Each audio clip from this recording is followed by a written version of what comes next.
Hello everyone, I am Nidhi Yadav, BMS second year student. आज की इस वीडियो में मैं रचना शारीर के जो इंपॉर्टेंट टॉपिक्स हैं वो बताने जा रही हूँ। तो सिलेबस के अकॉर्डिंग हम स्टार्ट करते हैं। तो चलिए स्टार्ट करते हैं आज की इस वीडियो को। जो पहला चैप्टर है वो है शरीर उपक्रमणीय शारीर। ठीक है, तो इसमें आपको शरीर एवं शारीर की जो परिभाषा है वो पूछ सकता है और उसके जो पर्याय वर्ड हैं वो पूछ सकता है। हमें पिछली बार आया था कि शरीर के बारे में और शारीर को डिफाइन करना था और उसके जो पर्यायवाची शब्द हैं वो लिखने थे। फिर है षडंगत्व। ठीक है, तो जो 6 रीजन ऑफ बॉडी है ये भी आपसे पूछ सकता है। और सबसे इंपॉर्टेंट है मृत संशोधन। ठीक है, तो मृत संशोधन का एक बहुत ही बड़ा लॉन्ग सा एक श्लोक दिया है। देखिए वो बस लॉन्ग दिया हुआ है बट ईजी टू लर्न है। ठीक है, आप उसको लर्न कर लेना है। तो मृत संशोधन में अगर आपको पूछेगा तो मॉडर्न एक्सपेक्ट से भी पूछ सकता है और आयुर्वेदिक एक्सपेक्ट से भी आपसे पूछ सकता है। ये रहा शरीर उपक्रमणीय शारीर के बारे में। फिर जो आपका दूसरा है वो है परिभाषा शारीर। देखिए परिभाषा शारीर जो है इसे एक एमसीक्यू आता है और ये जो एमसीक्यू है वो कैसे होगा कि कुछ का डेफिनेशन देगा और पूछेगा कि आपको ये किसका जो है परिभाषा है। या फिर ये भी हो सकता है कि 5 मार्क्स में आपको कोई 3 या फिर 4 जैसे कि कुर्च है, कंडरा है, जाल है, अस्थि संघात है या फिर सीमंत है, तो आपको ये 1-1 मार्क्स के लिए भी दे सकता है 5 मार्क्स के अंदर। तो ये परिभाषा शारीर के बारे में हो गया। जो सबसे इंपॉर्टेंट टॉपिक है वो है गर्भ शारीर। ठीक है, तो ये जो गर्भ शारीर है इससे कम से कम 20 मार्क्स के क्वेश्चंस आपके पूछते हैं। ठीक है, तो गर्भ शारीर में जब सबसे इंपॉर्टेंट है वो है शुद्ध शुक्र और शुद्ध आर्तव।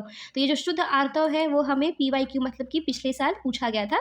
ठीक है, फिर है अगर इसका आप मॉडर्न एस्पेक्ट देखोगे तो वो है मेंस्ट्रुअल साइकिल। शुद्ध आर्तव का जो मॉडर्न एस्पेक्ट है वो है मेंस्ट्रुअल साइकिल। तो आप मेंस्ट्रुअल साइकिल एक बार पढ़ लेना और ये इंपॉर्टेंट है मासानुमासिक गर्भ वृद्धि। ठीक है, 10 मार्क्स के आपके एक LAQ आते हैं इससे और एक 5 मार्क्स का आपका SAQ आता है और 1 मार्क्स का या फिर 2 मार्क्स के आपके MCQ भी आते हैं इससे। तो ये बहुत ही ज़्यादा इंपॉर्टेंट है। फिर है आपका बीज भाग और बीज भाग अवयव, क्योंकि देखो ये हमें आया था इस बार। ठीक है, फिर मासानुमासिक गर्भ वृद्धि भी आई थी और शुद्ध आर्तव भी आया था इस बार। ठीक है, गर्भ शारीर ये जो चैप्टर है इसका वेटेज बहुत ज़्यादा है, 20 मार्क्स का इसका वेटेज है।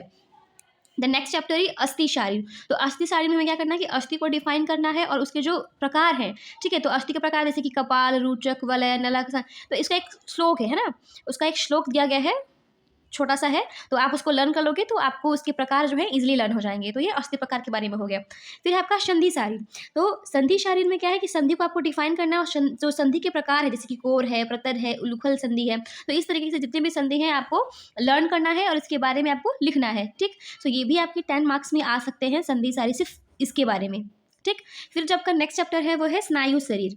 तो स्नायु शरीर में आपको टॉपिक क्या है, स्नायु और उसके प्रकार। ये जो है 5 मार्क्स में ही आते हैं, इसके 10 मार्क्स के आने के चांसेस बहुत कम है क्योंकि इसका कंटेंट ही बहुत कम है। फिर है पेशी शरीर। ठीक है, तो पेशी शरीर में आपका जो है पेशी और उसके प्रकार, तो ये भी 5 मार्क्स में आते हैं। SAQ, इसके LAQ नहीं आते हैं क्योंकि इसका जो कंटेंट है काफ़ी कम है। फिर है केश दंत नख शरीर। तो इसमें सिर्फ MCQ आते हैं, इतना इंपॉर्टेंट चैप्टर नहीं है ये केश दंत नख शरीर। अब हम बात करते हैं मॉडर्न की। ठीक है, तो पेपर 1 जो मॉडर्न है उसके बारे में देखते हैं। तो ये इम्ब्रियोलॉजी है। तो इसमें जो सबसे इंपॉर्टेंट टॉपिक है वो है फीटल सर्कुलेशन। कौन सा? फीटल सर्कुलेशन बहुत ज़्यादा इंपॉर्टेंट है। उसके साथ साथ प्लेसेंटल और यूम्बिलिकल कॉर्ड का जो फॉर्मेशन है वो इंपॉर्टेंट है। तो इम्ब्रियोलॉजी में आपको ये करके जाना ही जाना है, फीटल सर्कुलेशन। फिर हम देखने वाले हैं ऑस्टियोलॉजी के बारे में। तो ऑस्टियोलॉजी में आखिर है क्या, तो हमें बोन के बारे में पढ़ना है। तो लोअर बोन और अपर बोन। ठीक, तो इसमें से कोई भी आपसे पूछ सकता है। तो हमें इस बार फीमर के बारे में पूछा था। तो फीमर, ह्यूमरस और रेडियस ये कुछ इंपॉर्टेंट बोन हैं जो कि आपसे पूछ सकता है। तो आप ऑस्टियोलॉजी में इन तीनों को जरूर पढ़ के जाएं। फिर है ऑर्थोलॉजी के बारे में जिसमें हमें जॉइंट्स के बारे में पढ़ाया जाता है। और नी जॉइंट एक ऐसा टॉपिक है, देखो मैंने यहाँ पे स्टार मार्क्स भी किए हैं। तो नी जॉइंट एक ऐसा टॉपिक है जो कि हर साल पूछता है। ऑल्दो ये बहुत ज़्यादा लेंदी है और लेंदी समझ के आपको छोड़ना नहीं है, नी जॉइंट आपको पढ़ के ही जाना है। तो नी जॉइंट और एंकल जॉइंट इसके आने के चांसेस ज़्यादा हैं अगर हम लोअर जॉइंट की बात करें तो। ठीक है, अगर हम बात करेंगे अपर जॉइंट के बारे में तो जो शोल्डर जॉइंट है ये बहुत ही ज़्यादा इंपॉर्टेंट है और उसके साथ जो है एल्बो जॉइंट। अगर जॉइंट में देखोगे तो नी जॉइंट इंपॉर्टेंट है लोअर जॉइंट में, और अपर जॉइंट में शोल्डर जॉइंट इंपॉर्टेंट है। ठीक है, फिर हम बात करते हैं मायोलॉजी के बारे में। तो कोई भी एक मसल पूछ सकता है और उस मसल के बारे में क्या पूछेगा, ओरिजिन और इंसर्शन। तो ये भी 5 मार्क्स के अंदर आते हैं। ठीक, जैसे कि अगर मैं आपको एग्जाम्पल दूँ, जैसे पेक्टोरालिस मेजर मसल हो गया, पेक्टोरालिस माइनर मसल हो गया, ब्रेकियोरेडियालिस हो गया, बाइसेप्स ब्रेकाई हो गया, डायफ्राम के जो मसल्स हो गए, तो इनका ओरिजिन और इंसर्शन पूछ सकता है मायोलॉजी में सिर्फ 5 मार्क्स के अंदर। ठीक है, फिर है आपका नर्वस सिस्टम, ठीक है। तो नर्वस सिस्टम में जो इंपॉर्टेंट टॉपिक है वो है आपका सेरेब्रोस्पाइनल फ्लूइड, जो कि आपसे 5 मार्क्स में पूछ सकता है। फिर है जो बोन्स जो ब्रेन के पार्ट है, जैसे कि सेरेबेलम हो गया, सेरेब्रम हो गया, मेडुला और जो कोन्स हो गया। तो एक बात याद रखना कि हमें इंटरनल स्ट्रक्चर नहीं करने हैं, हमें बस एक्सटर्नल स्ट्रक्चर करने हैं, ठीक है। एग्जाम पॉइंट ऑफ व्यू से देखो तो सिर्फ हमें एक्सटर्नल स्ट्रक्चर करने हैं, ठीक है। इनके जो ट्रैक्ट हैं वे हमें लर्न नहीं करने हैं। फिर है स्पाइनल कॉर्ड। तो ये जो स्पाइनल कॉर्ड है ये 10 मार्क्स के अंदर आपसे पूछ सकता है, ठीक है। तो स्पाइनल कॉर्ड जरूर करके जाना। हमें इस बार ब्रेकियोप्लेक्सस नर्व आया था, जो कि हमें 10 मार्क्स में था, और बिल्कुल ये अनएक्सपेक्टेड क्वेश्चन था, हमने एक्सपेक्ट नहीं किया था, बट या ब्रेकियोप्लेक्सस जो नर्व है ये भी इसको पढ़ के आप जाओ। फिर है आपका एंडोक्राइनोलॉजी। तो एंडोक्राइनोलॉजी में आपको क्या करना है, ग्लैंड्स के बारे में पढ़ना है। तो हमें इस बार थायराइड ग्लैंड आया था, ठीक है। और देखो स्प्लीन, लीवर और पेनक्रियाज। तो ये देखो जब आप डाइजेस्टिव सिस्टम पढ़ोगे ना, तो डाइजेस्टिव सिस्टम के लिए भी ये पार्ट इंपॉर्टेंट है, और एंडोक्राइनोलॉजी के लिए एज अ ग्लैंड आपको ये पढ़ना है। देखो तो थायराइड ग्लैंड मेन है, थाइमस और पिनियल ग्लैंड, इन तीनों ग्लैंड में से आप एक तो जरूर करके जाओ, ठीक है। फिर है आपका लिम्फैटिक सिस्टम। तो लिम्फैटिक सिस्टम में अगर कोई भी डक्ट आएगा तो वो है थोरेसिक डक्ट। हम पेपर 2 के बारे में बात करते हैं। तो पेपर 2 में जो पहला है वो है प्रमाण शरीर, जिससे सिर्फ एक एमसीक्यू आता है, ज़्यादा लेंदी नहीं है, काफ़ी छोटा चैप्टर है। तो आप इसे बस एमसीक्यू पॉइंट ऑफ व्यू से पूछ सकता है कि अंगुली प्रमाण क्या है, अंजलि प्रमाण क्या है, ठीक है। मैक्सिमम क्या है कि वो मर्म का ही देकर के आपको पूछ लेंगे, जो मर्म शरीर है इसी का जो है एमसीक्यू बना करके पूछ लेते हैं प्रमाण शरीर में। फिर है कोष्ठ और आशय। तो इसका भी एमसीक्यू आता है कि कोष्ठ और आशय कितने होते हैं अकॉर्डिंग टू चरक और अकॉर्डिंग टू सुश्रुत। तो चरक ने भी कोष्ठ और आशय बताए हैं और सुश्रुत ने भी बताए हैं, तो कितने बताए हैं ये आपका एमसीक्यू पॉइंट ऑफ व्यू से इंपॉर्टेंट है। फिर है सीरा शारी। तो इसमें से भी आपको एमसीक्यू ही आएगा, हमें ऐसा जिसमें कोई क्वेश्चंस नहीं आए थे। फिर है धमनी शारी। तो धमनी को डिफाइन करने के लिए बोल सकता है, और जिसकी जो धमनी के प्रकार हैं 24 धमनियाँ जो है वो आपसे पूछ सकता है। ये 5 मार्क्स में आएंगे, 10 मार्क्स के आने के कोई चांसेस नहीं है। फिर है स्त्रोतस। ये है वन ऑफ द इम्पॉर्टेंट, इससे 10 मार्क्स के क्वेश्चन तो हर साल आते ही आते हैं, इसको स्किप मत करना बिल्कुल भी। स्त्रोतस, तो इसमें क्या करना है, स्त्रोतस की परिभाषा करनी है, स्त्रोतस का जो मूल स्थान है, और ये जो मूल स्थान है चरक ने अलग बताए हैं और सुश्रुत ने अलग बताए हैं। तो आप इसके लिए एक चार्ट बनाओ, ठीक है, चार्ट बनाओ ताकि आपको ये लर्न रहे। फिर है स्त्रोतो दृष्टि लक्षण। तो स्त्रोतो दृष्टि लक्षण का एक श्लोक है जो कि सुश्रुत ने दिया है, वो कर लो। और स्त्रोतो दृष्टि के जो सामान्य लक्षण, जो स्त्रोतो सामान्य दृष्टि लक्षण है वो आप करके ही जाओ, ठीक है। जो सामान्य लक्षण इसके भी एक श्लोक है, ठीक। सो ये करके जाओ। और स्त्रोतस जो चैप्टर है इसको छोड़ने का सोचना भी मत, ये बहुत ही ज़्यादा इंपॉर्टेंट है।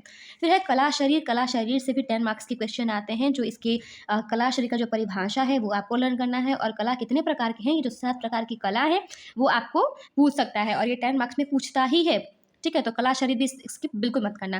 फिर है इंद्रिय शारी। तो इंद्रिय शारी में आपको इंद्रिय पंचक जो है लर्न करने को आएगा, करने को आएगा, तो ये थोड़ा सा आसान चैप्टर है, आप कर सकते हो।